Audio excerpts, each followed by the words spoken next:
E aí, pessoal? Beleza. Hoje a gente vai meio de cabeça num assunto que tá dando o que falar.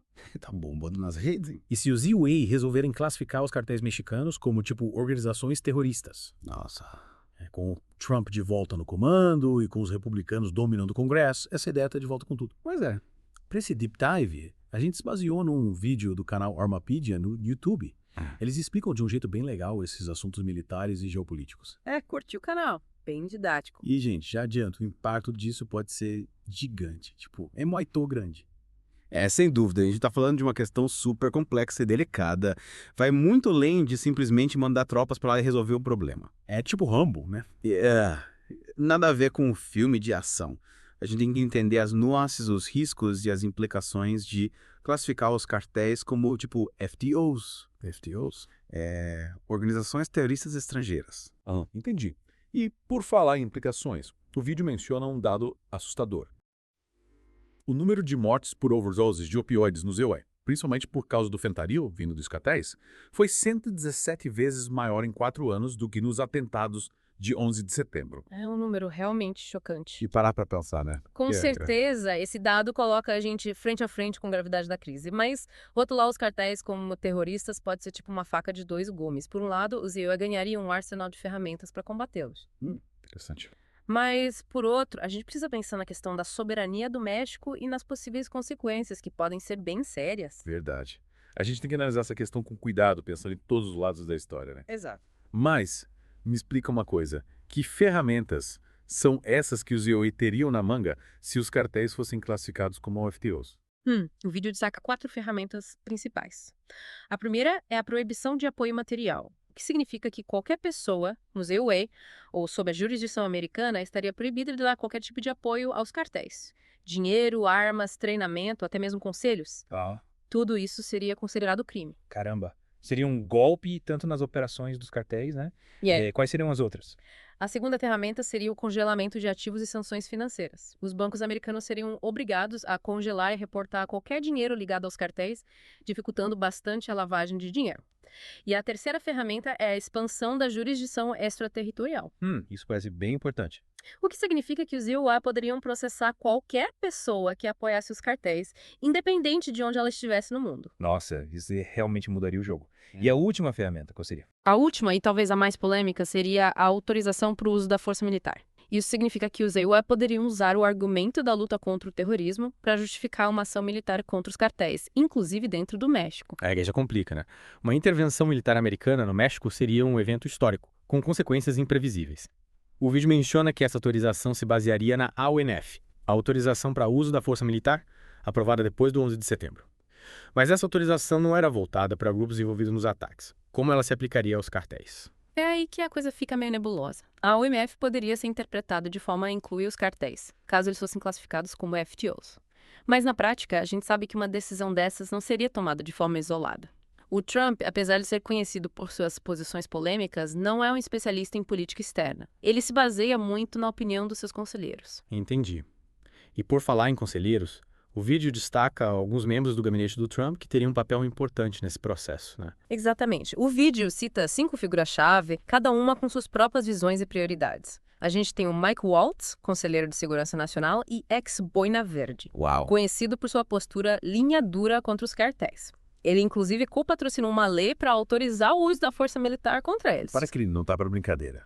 E quem mais? Temos a Christine Noem, secretária de Segurança Interna, focada na segurança das fronteiras e preocupada com o papel dos cartéis na crise de opioides no ZUE. E a Pam Bondi, procuradora-geral, linha dura contra o tráfico de drogas, Nossa. e que já processou empresas farmacêuticas por seu papel na crise de opioides. Pelo visto, o Trump montou um time de peso para lidar com essa questão. Quem mais completa esse time?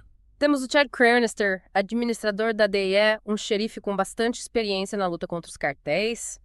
O Trump espera que ele trabalhe junto com a Bondi para fortalecer a segurança na fronteira. E, por último, mas não menos importante, o Tom Homan, o SAR da fronteira, linha dura em imigração. Caramba. E que defende a classificação dos cartéis como terroristas para justificar táticas mais agressivas. Essa galera toda reunida. Dá pra sentir a tensão no ar. Mas e o México? Eles ficariam de braços cruzados vendo os EUA intervirem no seu território. Com certeza não. A presidente do México, Claudia Sheinbaum, já deixou bem claro que o México vai cooperar com os EUA no combate aos cartéis, mas jamais vai tolerar a presença de militares ou drones americanos operando em solo mexicano. Faz sentido. Ela enfatiza a soberania do México e deixa claro que qualquer ação americana nesse sentido seria vista como uma violação inaceitável. Então a gente tem um impasse, né? Os EUA pressionando para agir e o México resistindo a qualquer tipo de intervenção. E agora? O que pode acontecer? Quais são as possibilidades reais? O vídeo delineia 7 cenários possíveis, cada um com seus próprios riscos e desafios. O primeiro cenário seria uma colaboração próxima, sabe? Entre as forças americanas e mexicanas. Com forças especiais americanas e a DEA trabalhando em conjunto com as forças mexicanas, mas sem uma grande presença militar americana. Seria o cenário ideal, né? Mas será que essa colaboração seria possível, dado o histórico conturbado entre os dois países? É difícil dizer. O segundo cenário seria uma espécie de Plano Colômbia, adaptado para o México. Os EUA forneceriam ajuda financeira maciça, treinamento, compartilhamento de inteligência, mas sem enviar tropas para combater em solo mexicano. Esse modelo foi bem sucedido na Colômbia, mas depende muito da competência e da falta de corrupção por parte do governo mexicano. O que, convenhamos, é um desafio e tanto. Verdade. É difícil imaginar esse modelo funcionando sem problemas no México. E quais seriam as outras possibilidades? Temos os ataques com drones em território mexicano que seriam direcionados contra a infraestrutura dos cartéis, evitando o envio de tropas, né? Mas essa opção levanta sérias preocupações com relação a baixas civis e aumento da violência, além de ser vista como uma violação da soberania mexicana. Seria uma medida drástica e controversa.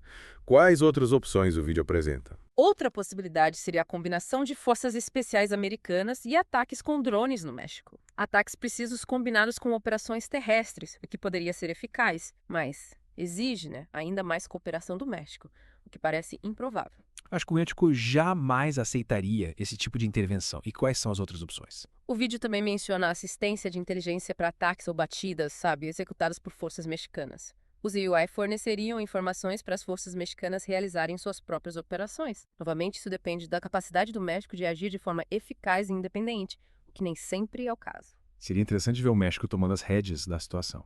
Mas será que eles teriam a capacidade de lidar com os cartéis sem a ajuda dos EUA? É uma pergunta difícil de responder.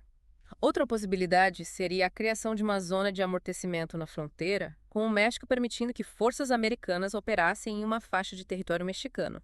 Mas essa ideia é extremamente controversa, Nossa. com enormes implicações para a soberania mexicana e um alto potencial para gerar conflitos. Parece que essa seria a última opção a ser considerada. E qual é a última possibilidade? A última possibilidade seria a guerra econômica. Os EUA atacariam as finanças e as cadeias de suprimentos dos cartéis, incluindo sanções contra empresas que fazem negócios com eles.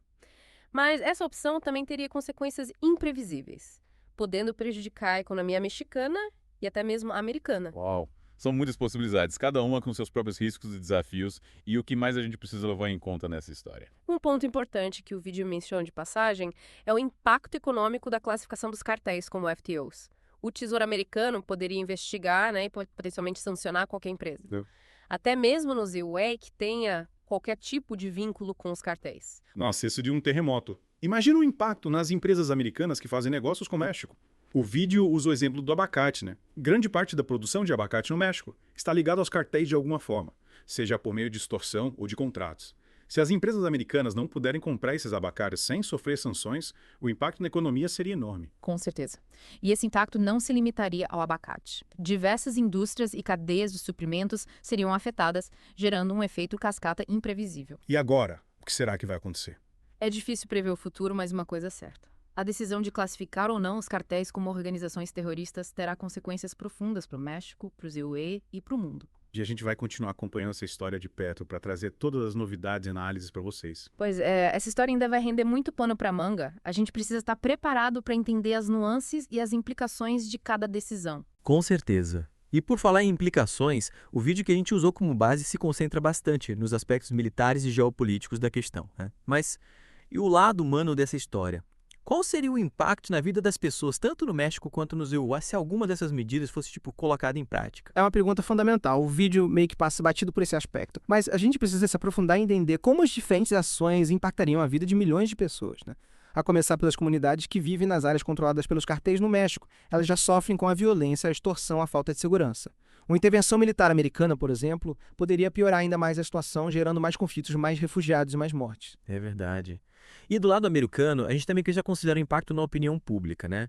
Será que a população americana apoiaria uma intervenção militar no México? A gente sabe que a questão da imigração é um tema super sensível no ZEUA.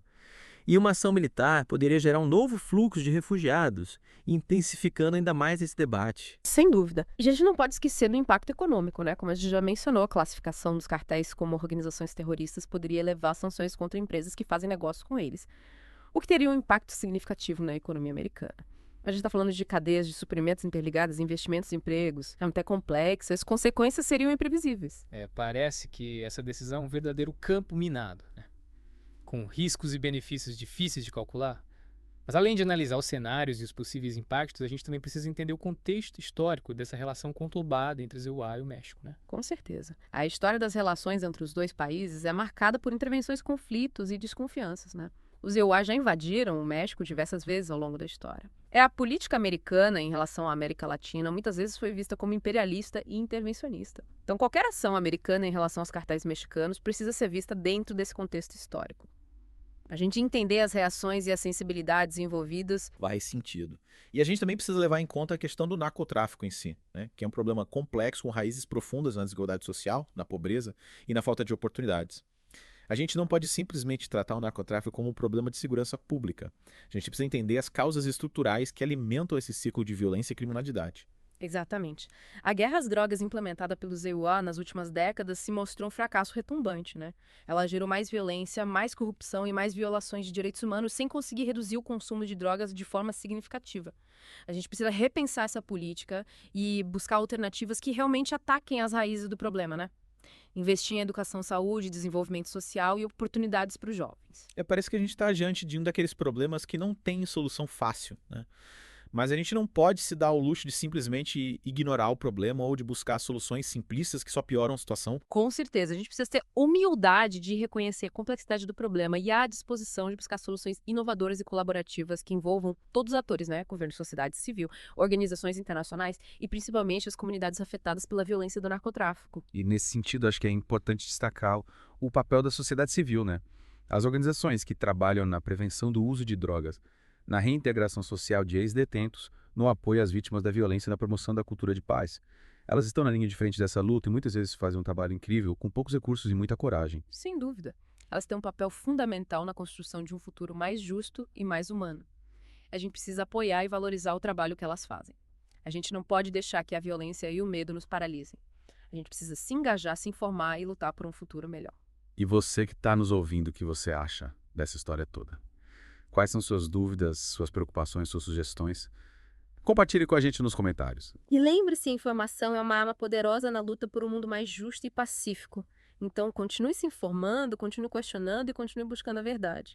E para a gente finalizar essa parte do nosso mergulho profundo, eu queria te fazer uma pergunta.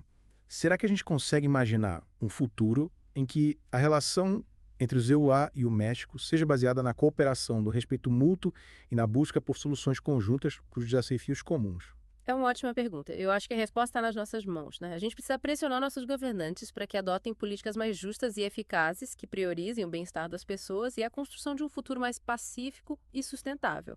A gente precisa superar os ranços do passado, os preconceitos, as desconfianças e construir pontes de diálogo e cooperação. Não é uma tarefa fácil, mas é possível e é urgente. É isso aí. A gente não pode perder a esperança de um futuro melhor. E a gente pode começar a construir esse futuro agora buscando informação, dialogando, se engajando em causas que a gente acredita e cobrando ações dos nossos líderes. Exatamente. A mudança que a gente quer ver no mundo começa em cada um de nós. E a gente volta já para finalizar esse mergulho profundo com uma análise ainda mais aprofundada do tema. Fica ligado. E aí, pessoal? De volta ao nosso mergulho profundo, hein?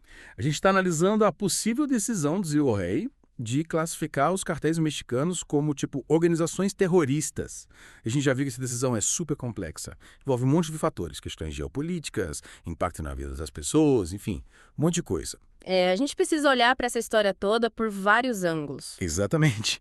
E para a gente entender melhor essa história toda, é fundamental a gente olhar para trás e analisar a história das relações entre o ZEUA e o México. né? Com certeza. Afinal, não dá para negar que a história desses dois países é cheia de altos e baixos, né? Intervenções militares, disputas territoriais e muita desconfiança de ambos os lados. Muita água já rolou por baixo dessa ponte, né? Verdade. E essa relação conturbada influencia diretamente a forma como o México reage à ideia dos IAs classificarem os cartéis como terroristas. Para muitos mexicanos, essa medida soa como, mais uma tentativa dos IUA de interferir nos assuntos internos do país. E isso gera um sentimento de rejeição muito forte. De novo. E a gente também precisa lembrar que a política de guerra às drogas, liderada pelos IUA nas últimas décadas, teve um impacto devastador na América Latina, incluindo o México. Total. Essa política baseada na repressão e na criminalização acabou gerando mais violência, mais corrupção e mais violações de direitos humanos. E o pior, sem conseguir diminuir o consumo de drogas de forma significativa. Pois é, uma estratégia que não deu muito certo, né? É? E o pior é que quem acaba pagando o preço dessa guerra são as populações mais vulneráveis, né? As comunidades pobres, as periferias e os jovens sem oportunidades. Exato. É sempre assim, né? Os mais fracos que sofrem as consequências.